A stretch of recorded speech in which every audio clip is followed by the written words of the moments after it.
አሁን ለምሳሌ ገበየው ቢሞት ተተካ ባልቻ መድፋ ገላባጭ ብቻ ለብቻ ትላለህ።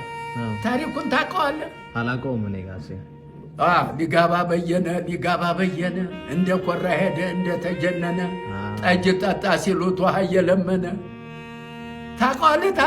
ታሪኩን አላውቀውም ሲባል ግን እሰማለሁ። ይሄን እኮ ይሄ ነው አሁን የኢትዮጵያ ሕዝብ ይሄን ሁሉ አያውቅም። ይሄን ታሪክ ምን መሰለህ? ይሄ አድዋ መጣልህ። አድዋ ተወረረ። እንደ ስላሴን ያዘው ጣሊያን ገባ ያዘው አድዋን ሲይዘው ራስ ጎበና ነበሩ የጦሩ ኬንያ ያዘመቱ። ወደ ኬንያ በፊት ያዘመቱት አድዋ በፊት ጎበና ዳጨ ናቸው ያዘመቱት። እሳቸውን ተውና በምን እንደቀሩ አላቅም። እሳቸውን ተውና ጎበና ዳጨን ተውና ፊታውራሪ ገበየሁን ሾሙ ለአድዋ አዝማች።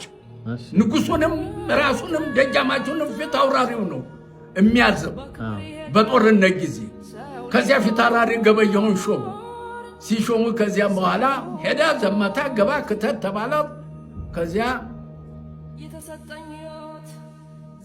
የእንዳ ስላሴን ጣሊያን አረከሰው። ገበየሁ ግባና በሞት የቀድሰው ተባለ። ገባ በጎራዴ ሲመለምን ፊታውራሪ ገበየሁን 2 ሰዓት እንደተዋጉ ገደላቸው። ጣሊያን ገደላቸው። ሲሞቱ ከዚያም በኋላ ጦሩ ይዋጋል።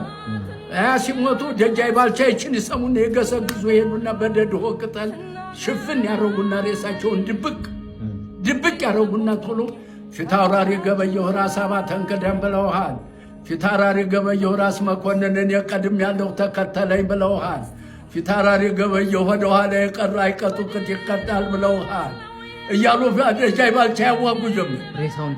ደብቀው ሬሳቸውን የፊታውራሪ ገበየሁ እንደዚህ አለ ብለውሃል።